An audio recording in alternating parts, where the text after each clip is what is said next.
Can you believe how quickly spring is racing along? I swear gardening turns us all into time travellers. Well, it's another busy month and boy, have I got some treats for you, including planting some summer garden favourites, harvesting the very first salad of the season, and I will be tending to my beans. What are we waiting for? Come on. Would you look at these beauties? Nothing says summer is coming like the fresh, lush foliage or haulms of potatoes. Now I'm growing two types this year. These are my early season or first earlies, and then over there I've got my late season or main crops.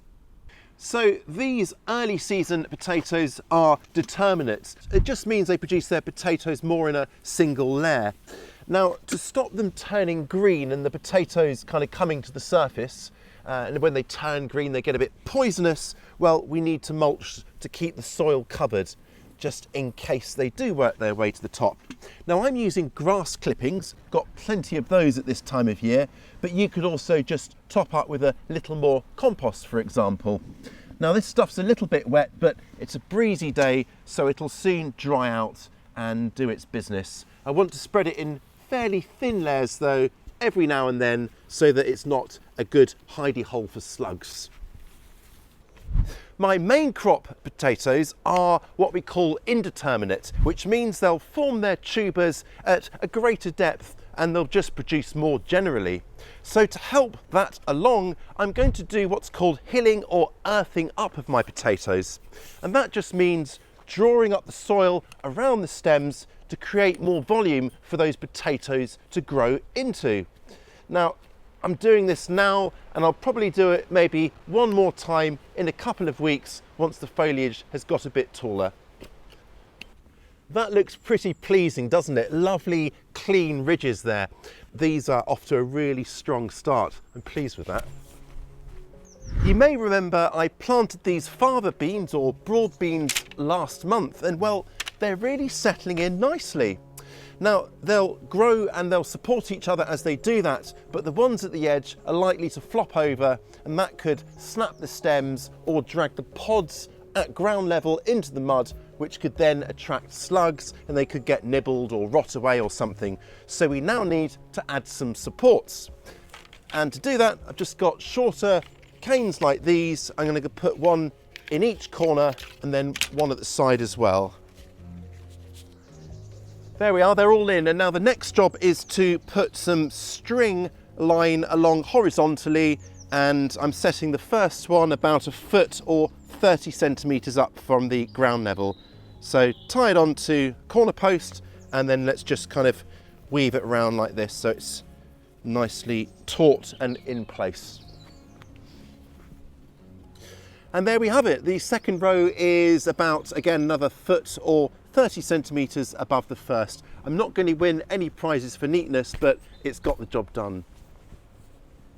All I need to do now is just tuck in stems as they come out of the string lines to keep them inside. And that simple act will keep them growing straight up and make picking a lot easier too. One more tip with your fava or broad beans is to pinch out the very tips, the top growing points, once the beans are in full flower. What this will do is give black bean aphids fewer places to land. And as an added bonus, you can eat those pinched out tops. They're great in salads or lightly steamed, a bit like spinach. Late spring into early summer is a time when many pests appear for the first time, such as these rose aphids here on my rose. Now, roses are often a canary in the mine, some of the first plants to get pests. As well as aphids of many different types, there are whitefly, flea beetles, rosemary beetles, asparagus beetles, sawflies, you name it. Check your plants often for a sign of any pest attacks and act quickly if you spot any problems. Now, you can hand pick off pest caterpillars or squash aphids like I'm doing here, or blast them off with a strong jet of water. And keep plants generally well watered so they grow strong and can better resist an attack. Be as thorough as you can, but if you miss a few, well, don't worry too much. It's good for the insect-eating birds, and they're really out in form today, tweeting all around me. one of the joys of being in the garden at this time of year. Row covers of fleece or insect mesh are your friend. Use them to cover up susceptible plants like carrots to protect them from carrot fly, or radishes like these here to keep the flea beetles off. With summer looming, it's time to pull out or dig up the last of the overwintered crops such as sprouting broccoli and Brussels sprouts. We need the space to get in some new crops that will start harvesting in a few more weeks' time. Now these are my rather kind of mangled looking overwintered broccoli plants, and these are going to come out now to make room for some zucchini or courgettes, as well as some nasturtiums that will kind of spread out from under them to add a welcome blast of cheer. Don't forget you can use the garden planner to plan your space and effectively rotate your crops so you're getting the most from each spot and not growing the same things in the same patch of ground year after year. Very handy for that. A lot of these overwintered crops, once they've been in the ground for many months, have these really gnarly, thick stems that will take a little while to rot down, but you can help things along by just stabbing at them or cutting them up into smaller pieces before you add them to your compost heap. Look at this one.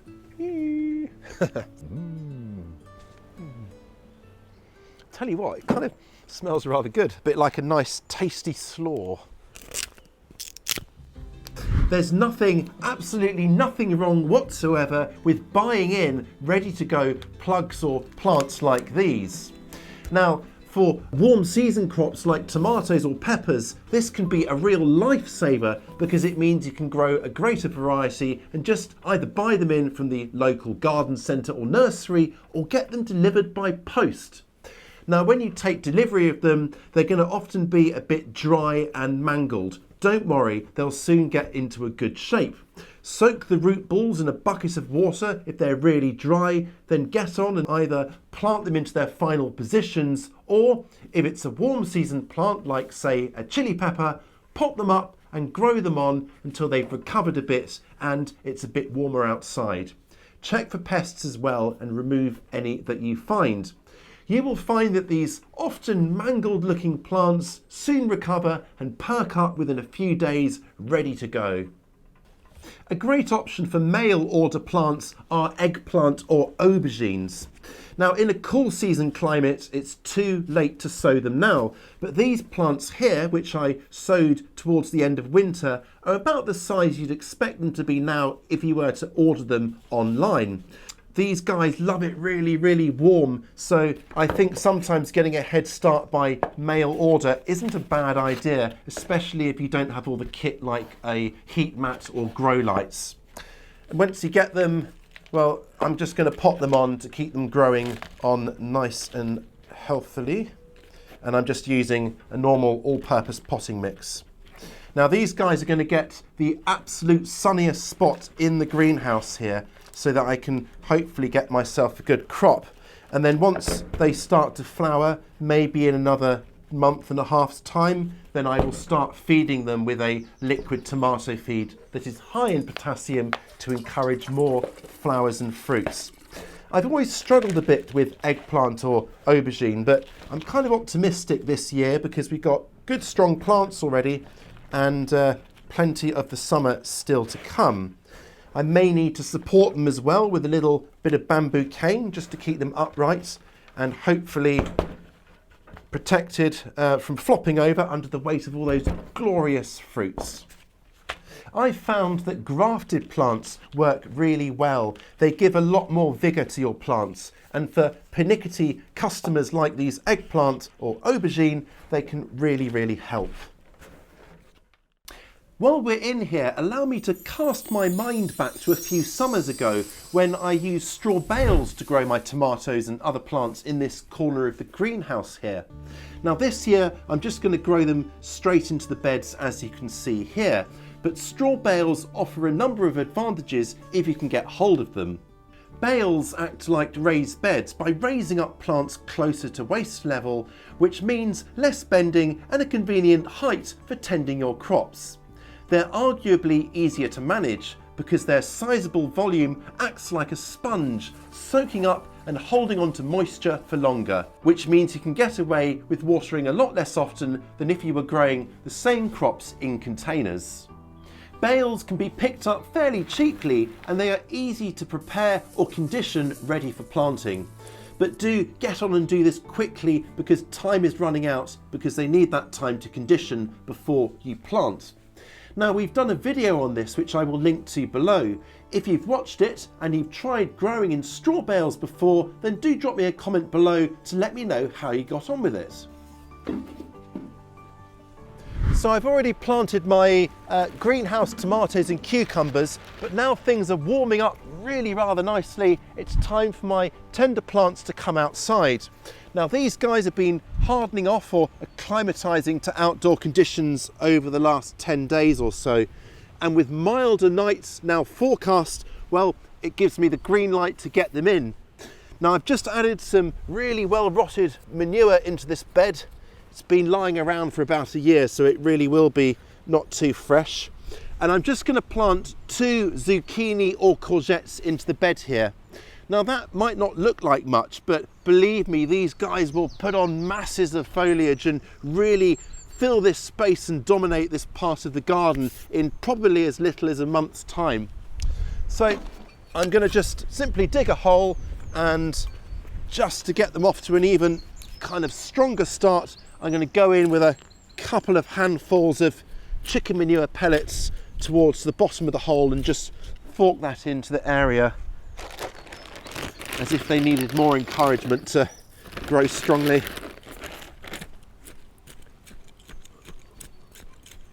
That should do it. And pop our plant out. Look at those roots, they're absolutely gorgeous and so strong. Lovely. I always think it's worth planting zucchini or courgettes in at least pairs, and the more the merrier, because this way the plants can cross-pollinate and you'll get a much better fruit set that way. There'll be more chance of there being male and female flowers open at the same time that way. One of the simplest ways to catch the water and make sure it's delivered where we want it at the roots is to kind of sink in pots like this, and then you can just, then you can just water into them and it holds the water in place so it doesn't all splay over the surface. But I know a lot of us now are trying to avoid plastics in the garden because of microplastics and so on. So I thought I'd take a different tack this year by just simply creating levees around each plant that will contain the water until it has a chance to soak in. So I'm just literally banking up the soil into a ring around each plant like this. And that way it keeps it all in place. And watch, with our levees in place, when I water, all the water is nicely contained and it can sink in more evenly right the way around the plant. So that's one advantage over pots to one side. Now later on, in a week or two, I will go in and mulch over the surface here as well with some of those grass clippings. Even this early in the season, there's a good chance you might be harvesting your very first salads. Now this is my salad bed here, and I've got some lovely oak leaf lettuce, some spinach, radishes, and there are some salad onions in there which will get more space once the radishes are plucked up. So let's take a few now. I'll start with some radishes. And I've got some slightly more advanced lettuce and spinach in the greenhouse, so I might get them from there and let these guys grow on. Now salads are really quick and easy to start if you haven't done so already. You can sow them direct, perhaps using a cut and come again mix of salad leaves, or you can sow them into plug trays to grow on and then plant out at their final spacings once they've grown on a bit. And to harvest the leaves here, what I would do is I just take the outside leaves from each plant like that, just click them off between your finger and thumb, and then leave the central bit of the plant, the crown, to grow on and produce the next set of leaves for harvest. Keep all of your salads well watered in dry weather and watch out for slugs. Just remove any long areas of grass or weeds from around them so there's no hiding places, and check things like boards lying around. You'll often find some slugs there. You can also set up slug traps towards the edge of your plot to lure them away from your actual growing areas. Weeds are sneaky little so-and-sos, so don't let them take advantage of your patience and good nature. Get on top of them and show them no mercy. I think I've said it many times before, but a few minutes spent every week just going out with the hoe or hand picking weeds will really pay dividends later on. If you're using a hoe, then just keep the ground moving like this and weeds will never even get a look in to establish.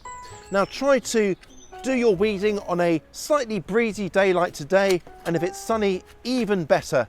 And that way any weeds that are sliced off at ground level can be left and will just wither away really quickly.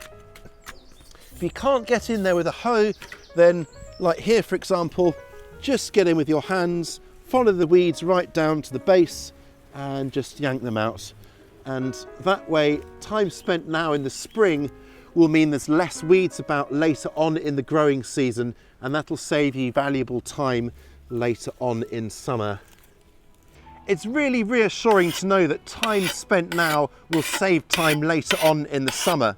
Now this here is my trusty hoe. It's a pretty old one, not particularly top of the art, state of the art, but I like to keep it nice and sharp by just running a little sharpening stone in the same direction as the blade from time to time to keep the edge nice and razor sharp. This way it slices through the soil and weeds like a hot knife through butter. I sowed this corn about 10 days ago and look, there's the very first shoot coming up there. Now this is the ideal time to sow corn of all types, either direct where it's going to grow or into pots, plug trays and even toilet roll tubes to plant out at a later date once it's a touch warmer. That's really an advantage in my climate, slightly cooler but equivalent to zone 8. Now this year, like every year, I've chosen a super sweet corn variety. I can't wait to sink my teeth into those truly indulgent cobs, and the best way to serve them, in my opinion, with a curl of butter and lots of grinds of the pepper mill. Let me know how you enjoy yours in the comments. Please keep your hands in the dirt and keep growing. It's all good. I'll catch you next time.